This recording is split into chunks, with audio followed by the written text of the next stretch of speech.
This is a ball. But not just any ball.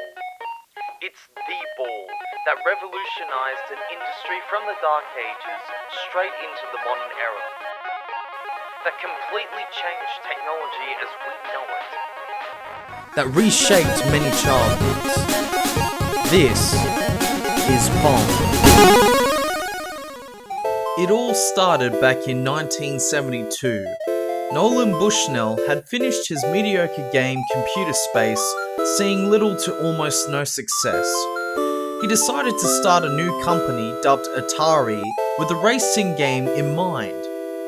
Alan Alcorn was hired to produce such a game for the company, but decided first to work on a simple training exercise before developing a more complex program. But guess what? Atari invented his own electronic games which started games just no Pong for home TV. Or even an old Pong invented by Atari. Now at last you can play at home. Don't lean darling. Come on back home.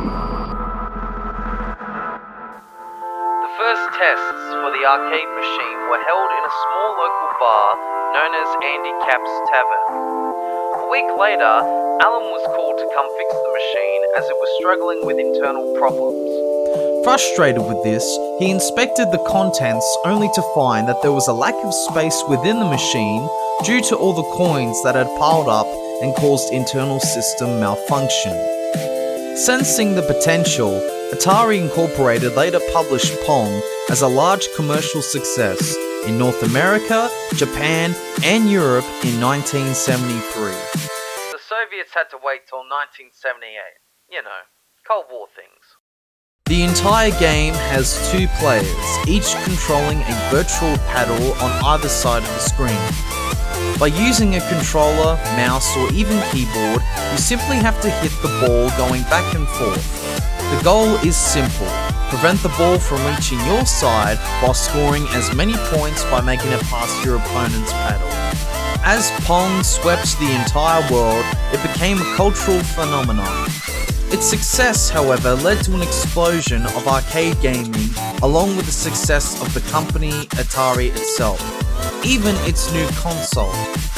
Since the company had found finance from Wells Fargo, they built their own arcade machines, along with any of their own consoles, maximizing their profits instead of relying on simple subcontractors.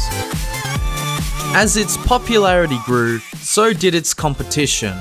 And like with most competitions, there's always that one person who complains about losing and always wants to double, triple, or quadruple check every rule just to be sure they didn't accidentally lose. Or in this case, they were sued. In 1974, Magnavox, an electronics company, had filed a lawsuit against Atari, claiming that Pong infringed upon their patents for their own game, Tabletop Tennis, on the Odyssey console. This was not only Atari's first ever lawsuit, it was also the first ever patent infringement lawsuit in video game history that had ever taken place. As the court proceeded, it became very clear that there were indeed similarities between Atari's Pong and Magnavox's table tennis. Because Atari's lawyers estimated that the legal fees of battling Magnavox would amount to somewhere between $1.5 million, they decided to settle.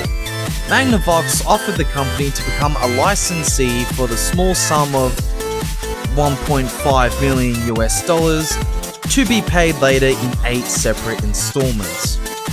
Quite cheekily as well, they obtained the rights to full access of information on Atari's products publicly announced or released over the next 12 months. Despite this setback, Pong machines continued to pop up everywhere, from arcades to bars, even at home with the consoles. People would spend hours honing their skills, battling it out with their friends and family.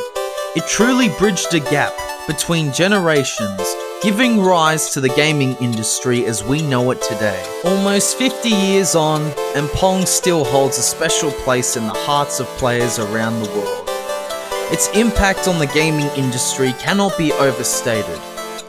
Without Pong, we wouldn't have experienced the joy of countless unforgettable games, including GLtron, which was not only influenced by the game's existence, but also harnessed the technology that was developed and created thanks to the help of Atari and Alan Alcorn. Thanks to all the remastered versions of the game or the modern adaptations, you can still relive the same nostalgic experience on either classic or modern gaming platforms. Developers have introduced new twists, exciting visual upgrades, and even some multiplayer modes, making it accessible to new generation of gamers. Thanks to them, Pong's legacy lives on.